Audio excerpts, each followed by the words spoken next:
দেখতেই পাচ্ছেন যে রমিম কীভাবে গাছে উঠতেছে, কিন্তু ও গাছে উঠতে গিয়ে এমনভাবে 2বার পড়তে নিয়েছিল, তারপরে আস্তে আস্তে করে গাছে উঠছে এবং দেখতেই পাচ্ছেন যে গাছের একবার মগ ডালে উঠে গেছে আমরা পাড়ার জন্য। তারপরে ও আস্তে আস্তে আমড়াগুলো পারছে, তো পারার পর এখন চলেন আমরা আমড়াগুলো কাটাকাটির প্রস্তুতি নেই।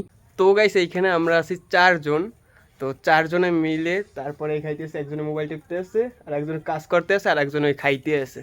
তো দেখতেই পাচ্ছেন তো খাওয়া দাওয়া এই কিছু হইলি খাইবি ছিলে। এখানে কিন্তু আমাদের সকল সরঞ্জাম চলে এসেছে।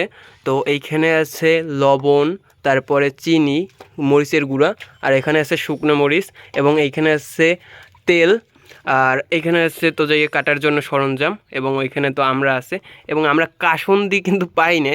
কাসুন্দি বর্তমানে দুপুরবেলা দোকান অফ থাকার কারণে কাসুন্দির অ্যারেঞ্জমেন্ট করতে পারিনি। তো গাইস এখন আমড়াগুলো তো আমরা পারছি, কিন্তু আমরা একটা স্লাইস খেয়ে দেখবো যে এইখানে আমড়াগুলো মিষ্টি কিনা।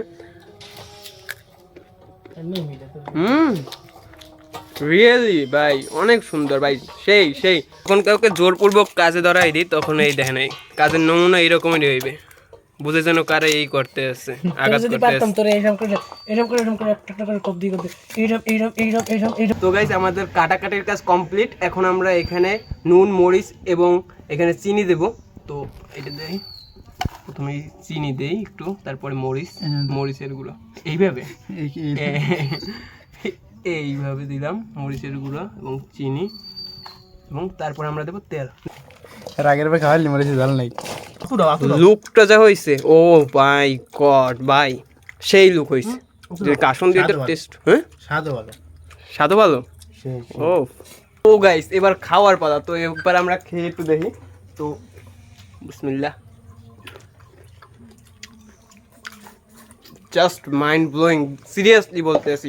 যদি কাসুন্দি একটু হইতে জাস্ট জমে যাইতো, কিন্তু কাসুন্দি ছাড়াও যে এতটা টেস্ট হয়, সিরিয়াসলি অনেক মজা লাগতেছে। মহিবুল্লাহ তোমার কাছে কেমন লাগতে আছে? আমি না সত্যিই অনেক মজা হয়েছে। রমিন তোমার কাছে কেমন লাগতে আছে? আমার কাছে কিরকম লাগতেছে আমি জানি না, তবে আমার জ্বরের লেগে খুব উঠবে। তো গাইস খাইলই, আজকের ভিডিও আর দীর্ঘায়িত করবো না, আজকের ভিডিও এই পর্যন্তই। সবাই সুস্থ থাকবেন, ভালো থাকবেন, টেক কেয়ার, আল্লাহ হাফেজ।